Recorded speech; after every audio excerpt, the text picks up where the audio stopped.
Hi friends, কেমন আছো সবাই? আবার একটা নতুন ভিডিও নিয়ে এসেছি। এটা হচ্ছে এক্সজুম চার্জারের রিলে।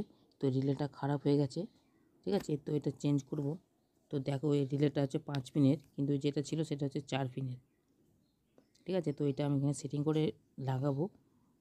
এটা দেখো 4 পিনের, আর এই পাশে যেটা আছে, মানে যেটা নতুন আমি লাগাবো, সেটা হচ্ছে 5 পিনের। তো মধ্যখানটা আমি একটু ভেঙে দিয়েছি।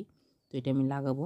তো এটা লাগালে কিন্তু কাজ হবে, ঠিক আছে? তো এটাকে আমি সেটিং করবো। দেখো, আর একটা কথা, তোমরা এই ভিডিওটা যদি পুরো দেখতে চাও, তো আমার এই ভিডিও ডেসক্রিপশনে এর লিঙ্ক দেওয়া থাকবে ইউটিউবের, গিয়ে তোমরা দেখে নিতে পারো পুরো ভিডিওটা, ঠিক আছে? তো আমি রিলেটা এখানে আমি সোল্ডার করে নিচ্ছি।